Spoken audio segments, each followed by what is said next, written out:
psychedelic experience by Timothy Leary, and it's part of a bardo vision because it's based on the Tibetan Book of the Dead. Right.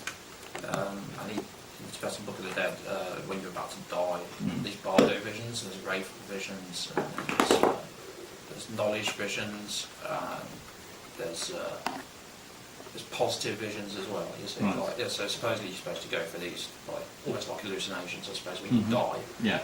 The Retinal Circus is like your life flashing before your eyes. Whoa, that's a cool bombarding you with information, essentially. Yeah, I like it. I like the sound of that.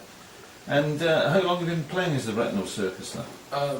Well, I had a band in 2000, and split up about 2007. But started it around about, I suppose I was in college, I didn't really have a name for it. Yeah. I started just recording with an 8-track, doing collaborations with people. Yeah. And I thought that would make like a good idea for like a project. Yeah. And I called that the Retinal Circus. I did it on the side of my band. Yeah. And the band split up. Yeah. So just kept doing it. And do you prefer playing on your own than the band, or? A bit both, really. Like I like the engagement you get when you're just playing on your own. Yeah. And you don't feel like, I don't know, you don't feel like you have to represent a whole unit, or fulfill a kind of role, like being at the front doing anything. I suppose. Like when you're on your own, it's like you get it's more. It just feels more intimate. Yeah. It's more direct. Yeah. But like it's limited because like playing with other instrumentalists. Yeah. How do you describe yourself as a musician? It could be a long time, this. I thought about that, and I thought just crusty composer was a good one. Yeah. Because I just have music going through my head, but like, not the notational skills to write it down. Yeah. But like record stuff, I can arrange it. So it's pretty much composing when you're recording stuff, like and giving guidance parts. Yeah. That's pretty much composing in my opinion. It's kind of like the initial melody or whatever, and give it to somebody to play with. Yeah. And gigs at the moment, busy with the gigs or not, or having a break? Had a little bit of a break. I've done some function band gigs, Yeah. like with a Baby Goat sound system, which is just like a sort of kids, like sort of reggae nursery rhymes. Yeah. Silliness, and done some kids functions with that. Yeah. And then, just like I've had so many gigs, I've stopped doing so many open mics because I just get a little bit the same. Yeah. Like, it just feels like you're doing the same thing after a while. Yeah. Even though you're trying to vary the material, like, it feels like you're trying to like just impress.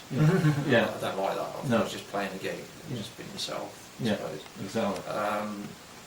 But yeah, I've got a gig coming up on the 13th of July with this guy called Paddy Steele. Right. Yeah, and he's like a one-man band. He's got like this horseshoe of it's like a horseshoe-shaped setup with like synths either side. Yeah. And like organ pedals at his feet. Yeah. Yeah, and he plays like this glockenspiel, but he's got like it wired up with these electrodes. So it's like, you hit it and he puts it through all these banks of synths he's built himself. You know. That sounds incredible. It's pretty incredible. Like I can't compare to that. Like no way. Like can have a 70-piece band and like, it wouldn't be as impressive as one guy with like lots of hats, stupid costumes, and just incredible dexterity. Yeah. And that's the July the 13th at the Crown Inn, St John's. Right. There are a lot of gigs up there, aren't there? Yeah. And Tina V, amongst others, recommended us to you. You to us. Yeah, you to us. Yeah, whatever. And quite a few others, Russell Marshall and a few others. Johnny Kowalski. Yeah. And of course, you share a place with King Dave. What's that like then? Yeah. Spill the dirt. It's a bit varied. It depends if we're in the circuit bed toy mode or like the quiet, intimate, like mellow acoustic mode, or just the silly, full-on. Let's just make music out of anything that makes a noise mode. Or like sometimes playing my lute too much. Yeah. I know that drives me crazy because it's like just travels all over the damn place. Like, I don't know. It's possible to play it quietly. Right, so we'll know next time you've been playing the lute when you come to be up in a half knackered. Yeah. King Dave filming it tonight, by the way. If you want to check it out, it'll be on Facebook, be on live from the Royal. How long? About 3 days. 3 days? How's that for service? Wow. Or it'll be on the Choice Radio website in a couple of weeks' time, because Pete's away on holiday at the moment. Just stick it to his room and nick it. Yeah. You could edit it. If you're not happy with it. Yeah, I'll change that mistake on the first track. That can go. Why not? You know, I use a vocoder as well, just to be a bit more contemporary. Do you like playing with new, strange instruments and stuff like that? I'll be honest with you, like, I think I was completely clueless with strange instruments. Like, I just heard about a Leica, it's like a Romanian lute. Yeah, we had one. It's like 6 strings, like, and it's like courses of 2, you have 3 strings on it. Yeah. And like, I got the Leica learning book, and I was like, oh yeah, I learned a few things out of it. And like, I only wanted to learn it because I heard it on like this track called Teenage Opera by Mike Wirtz. Right. Like Mark Wirtz and the guy out tomorrow, what's his name? I can't remember. But, it's like a 60s song. Grocer Jack. Oh, Grocer Jack, That's got balalaikas on it, and I was just like, I'll get a balalaika out of my student line. And I'll get a mandolin as well, and then I met John Joe out of like the Sexy Weirdos, like, and after a while I was just like, violin's like the same as a mandolin, you would get more out of it than I will. I ended up living with him, so I just gave him it as a present. There you go. I'm not going to bother learning that one. But the balalaika, like the stylophone, like anything circuit bent. I like trying to make tuneful stuff out of circuit bent stuff. Yeah. What's the most difficult instrument you've tried to learn to play so far? The theremin. The theremin? What's that? I'm not... Well, the theremin's a space control musical instrument. It's that thing that goes... What's that one? Horror films, It's like... Down here it was like... You know, like, it's amazing, and it's like, you've got like a pitch control antenna here, and then like a volume one there, and like, you play it like that. And I got pretty good at playing The Godfather and Green Sleeves, and lasted a summer wine on it, but it's like, you play it wrong, it sounds like a kettle, or like, it just sounds like a car backing up. It depends like what. So what's it look like then? Does it have like sliders on it and stuff? No, it's space controlled. You don't touch it. Oh right. Yeah, like you sort of on a stand here. Oh right. And you just kind of weave your hands at it and kind of. It's kind of on a stand, and you've got the pitch antenna on it, and then you've got like the volume antenna on it, and then like the volume thing, and then it's like you've got 6 octaves in a tiny space, like 5.5, 6, something like that. And then. It's kind of got like, if you play it really well, it sounds like a female voice. It's a really beautiful instrument. You've probably heard it without realising it. Good Vibrations, they've got a chromatic one, which is like, it's more kind of flat. And you slide this finger along and it goes, that's the chromatic theremin. Like, a normal theremin is like ether-ware circuit. So like, it's just.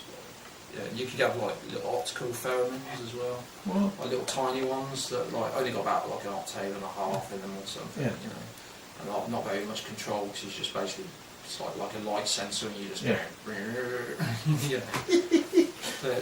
Anything that makes a noise really. Like.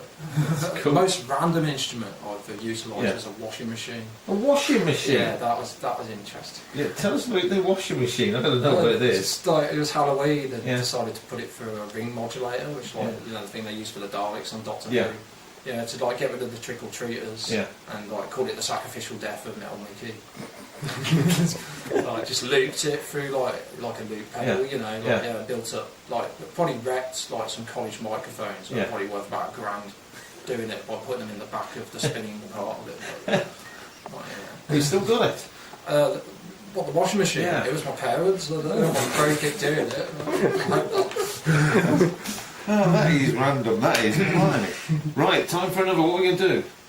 Well, that's a very good question. Would you like something serious or silly? Let's do silly. Okay. Oh, Dave's nodding serious, isn't he? Oh, I think serious. We're having an argument. All right. This is your time to shine. I was going to do something very, sort of almost silly. A little thing I wrote in Felfoot Woods in Cumbria last year. Right. When I went to I played this unorthodox paradox thing. I just went into the woods and wrote this really nice instrumental song, and then I played it to my friend who's in this band I'm in, the Shambolics. And I was just in the kitchen, and I was just randomly I said something like giant raised a foot, and then he stops it down because it's just in my head.